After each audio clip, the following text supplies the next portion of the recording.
Good evening. I'm your host, Karen Udis, in this series on the network of global corporate control. Today's segment is about implementing the global currency reset and follows on from last week's segment where we talked about your role in the global currency reset. Thanks to DCTV, Carmen Stanley, studio producer and director, Maurice Jackson, audio and prompter, and Crusade Starnes, floor director. The world's money system is corrupt. I'm not going to dwell on this today because people are getting impatient for us to begin the global currency reset.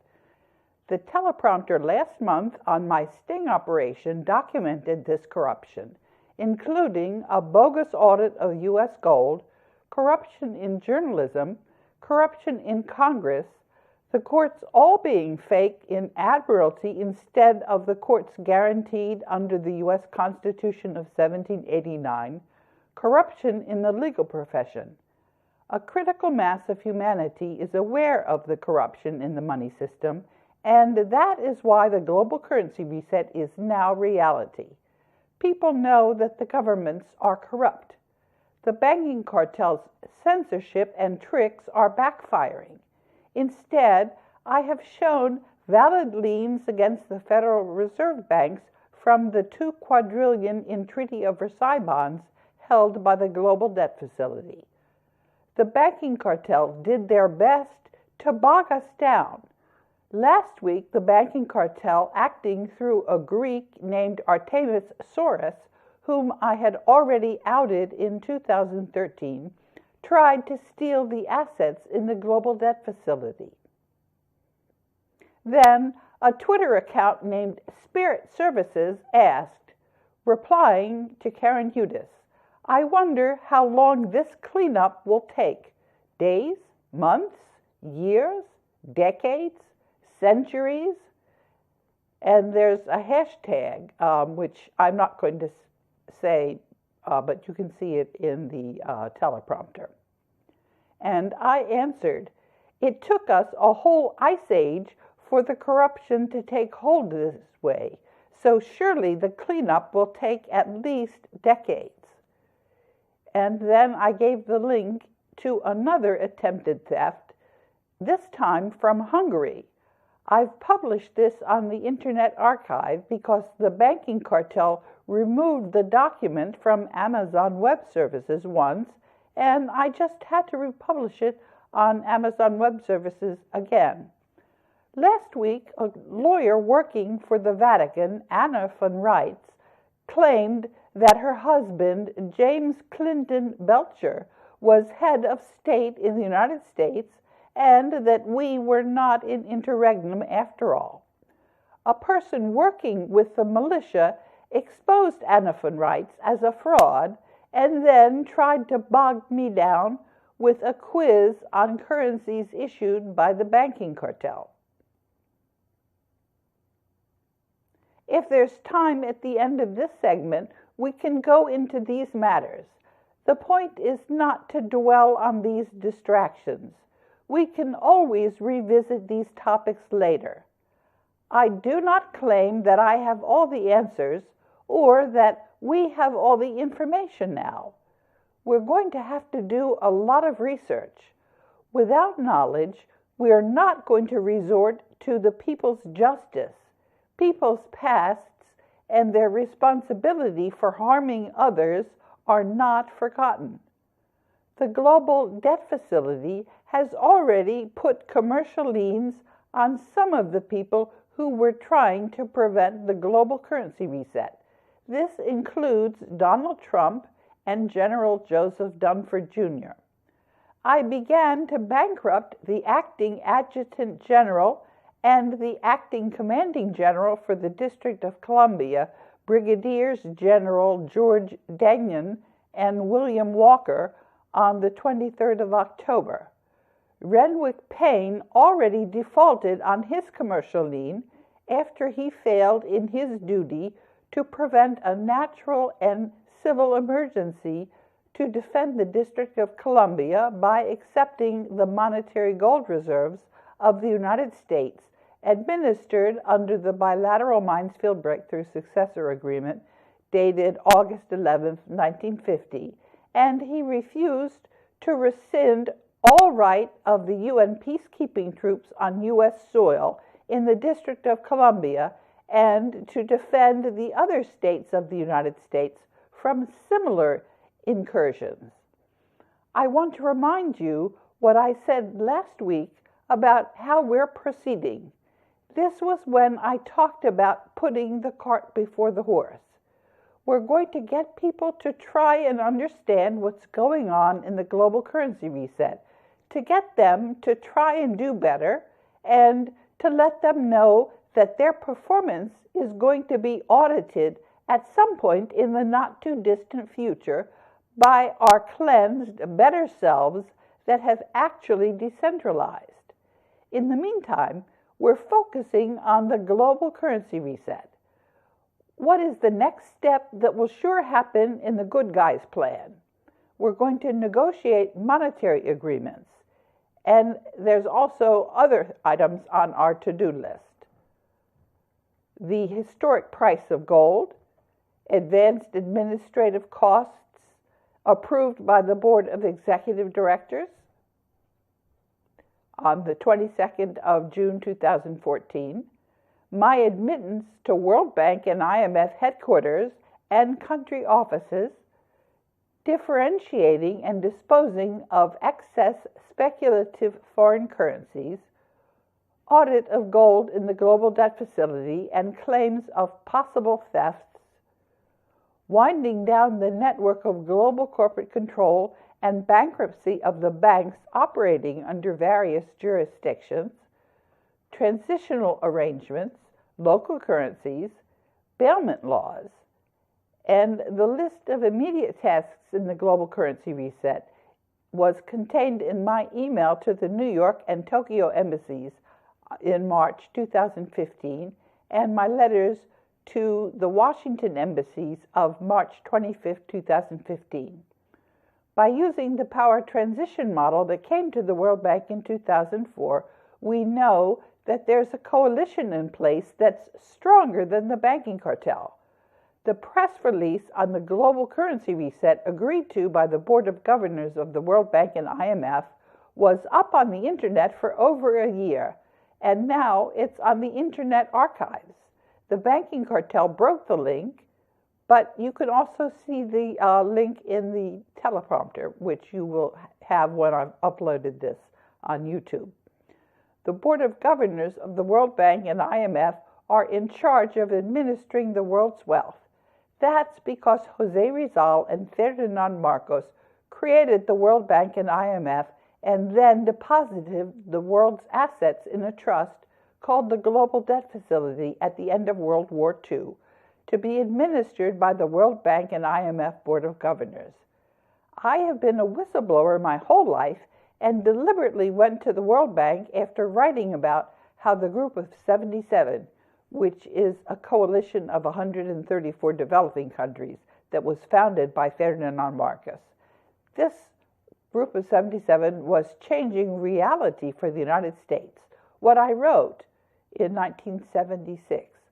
Unless the U.S. is able to reorient its approach to development issues and enter into substantive talks with a Group of 77 soon, the opportunity for dialogue may be lost in escalating confrontation and economic warfare between North and South.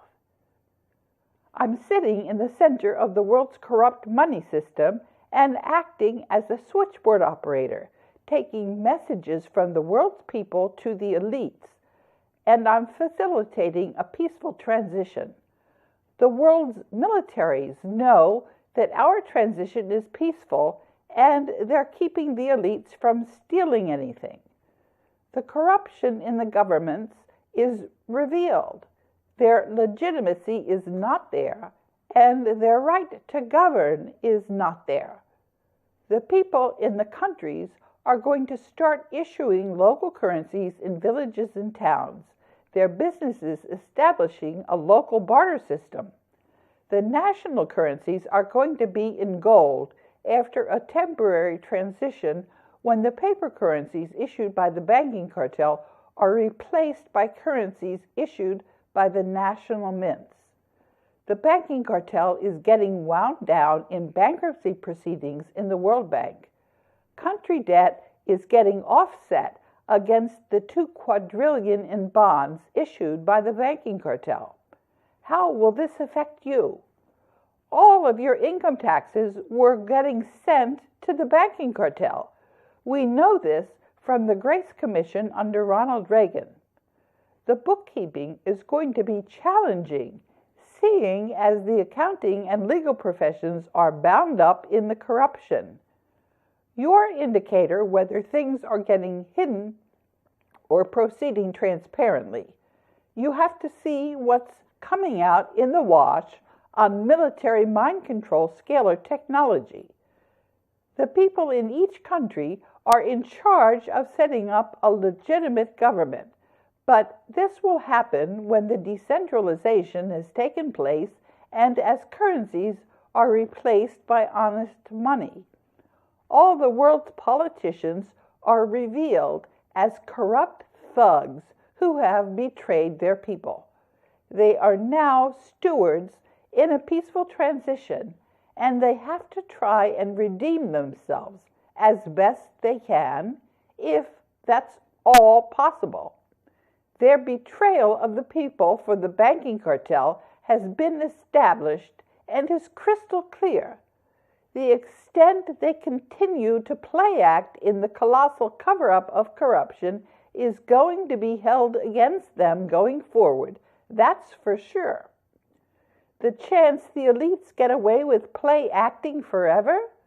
The power transition model from the U.S. Department of Defense gives them less than 5% chance of continuing the cover-up. That's what we mean by critical mass. My letter dated the 8th of January 2015 to Dr. Janet Yellen concerning the fraudulent claims of the Federal Reserve went to the Board of Governors.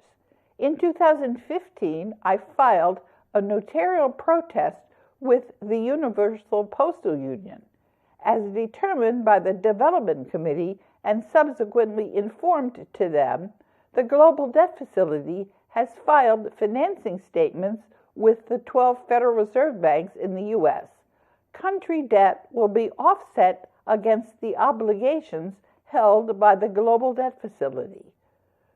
The funds of the Global Debt Facility are for the benefit of humanity and may not be transferred without the protocols in the bilateral Minesfield Breakthrough Successor Agreement, which will include decisions to be taken by the Board of Governors and authorized signature. I've also filed the Global Debt Facility's financial statements with the Securities and Exchange Commission. The Board of Governors has determined that there will need to be full agreement about the disposition of assets in the Global Debt Facility.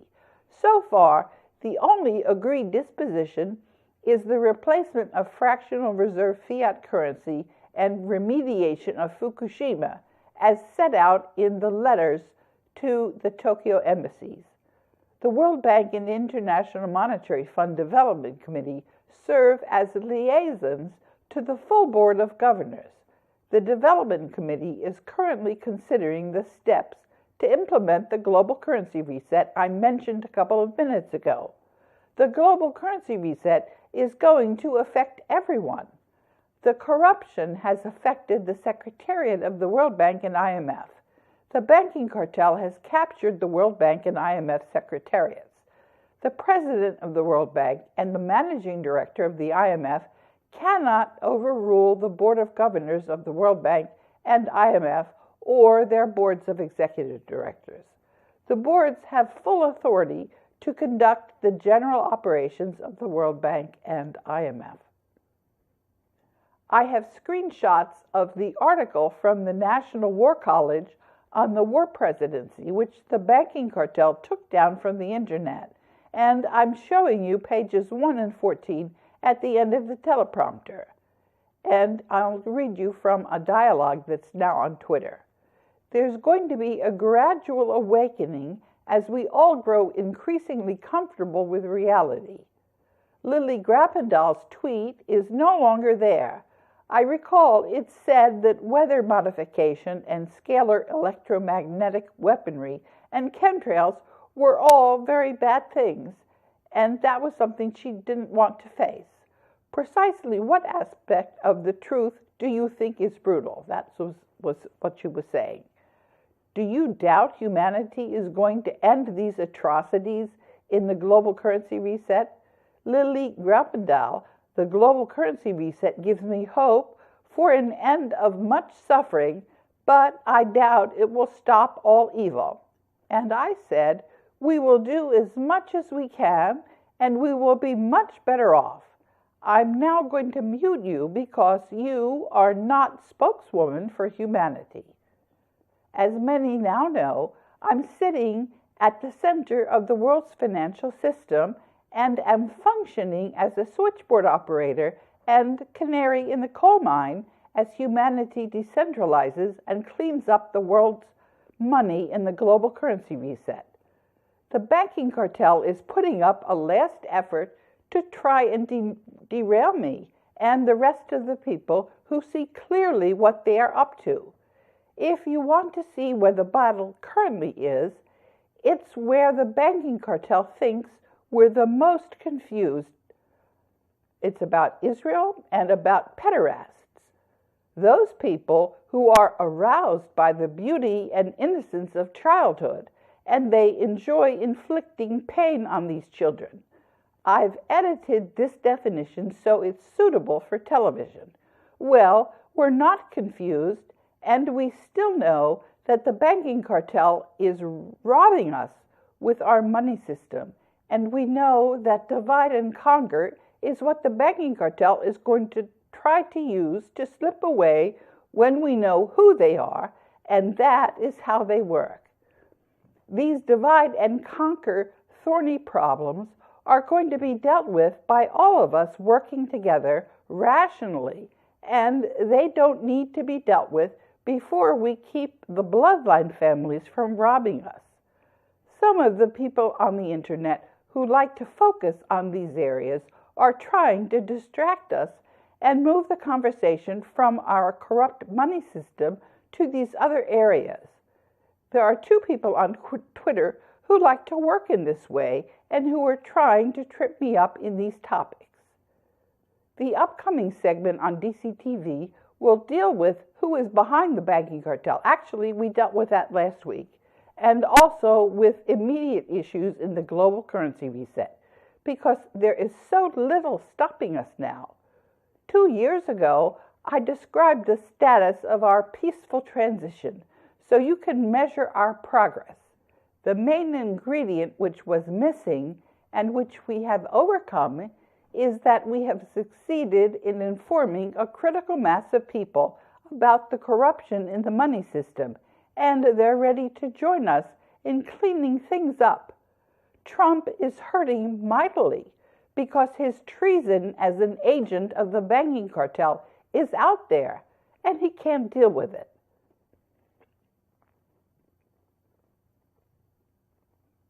Humanity has many capabilities. We're not going to involve ourselves in religion until we've cleaned up the corruption in the world's money system.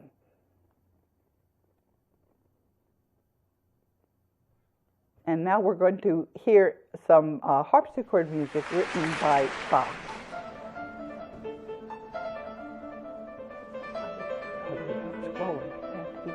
Scrolling.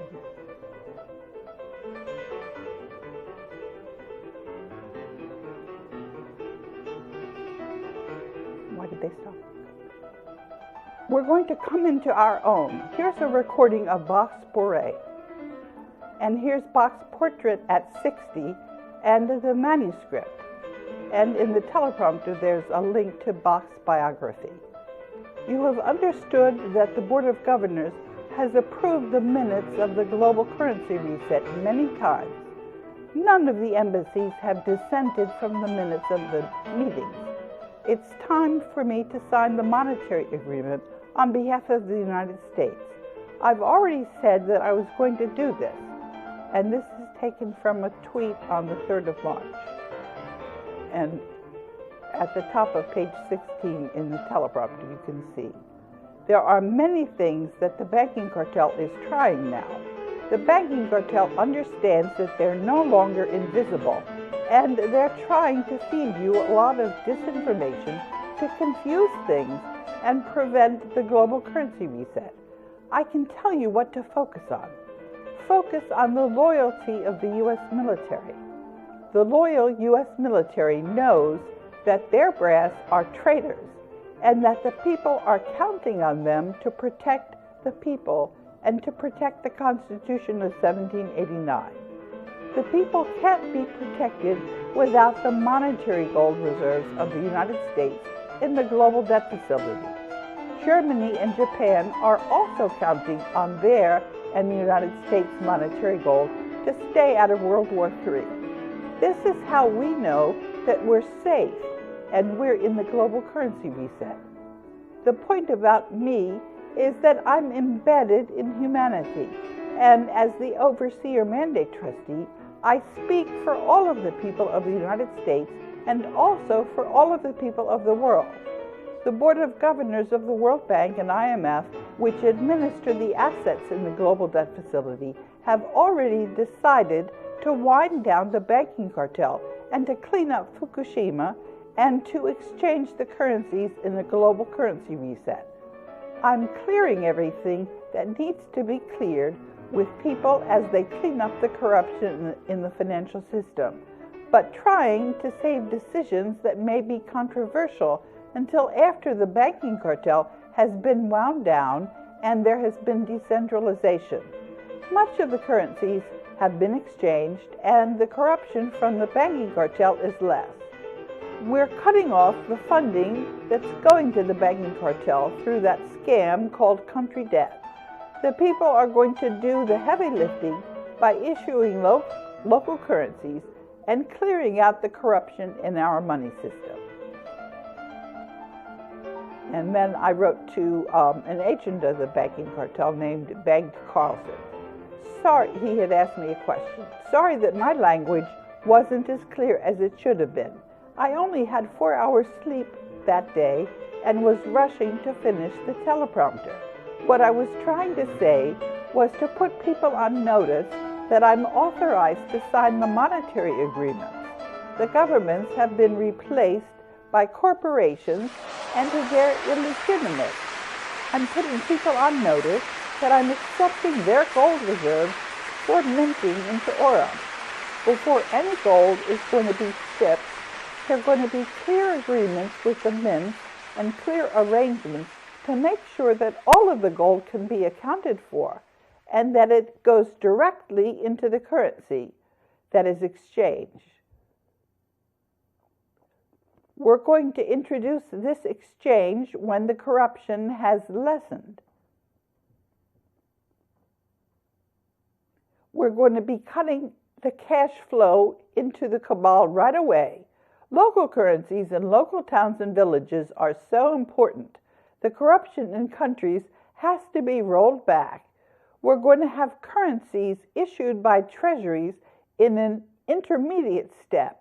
It's also necessary to work out the exchange rates on the currencies before they're all converted into Orem. This is a monumental effort. And Bengt Carlson had asked, is there anything tampered with the following? That is from the top of page 16. If you think I'm going to start signing the monetary agreements for the global currency reset on behalf of the illegitimate governments and the people who were not actually represented by those illegitimate governments, you're right.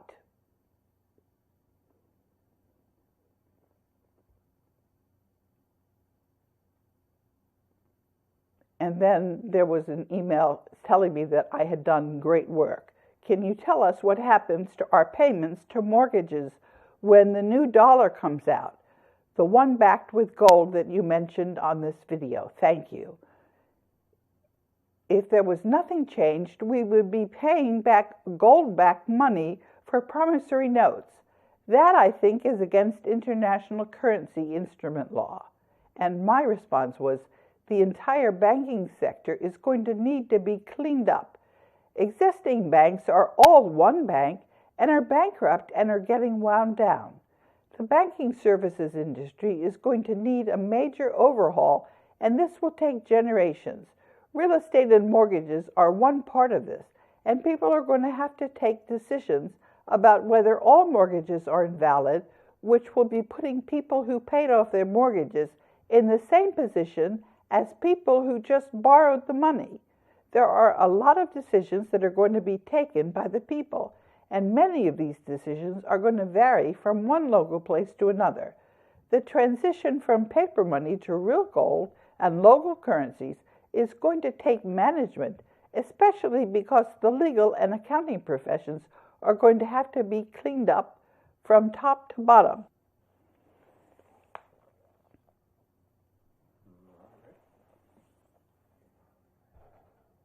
This segment is after 10 years of stonewalling following the settlement of my lawsuit and my reinstatement in the World Bank's legal department by the Board of Governors. The banking cartel did not think I was going to get to the bottom of this corruption, even though I knew, along with Jacek Hugler and the other political scientists that developed the National War College's power transition model, that the only way to stay out of World War III was to keep on going. So we know the gold in the global debt facility is still there, and that it belongs to humanity, and that a coalition stronger than the banking cartel has agreed to clean up the corruption in a global currency reset. Until next week, I'm your host, Karen Hudis.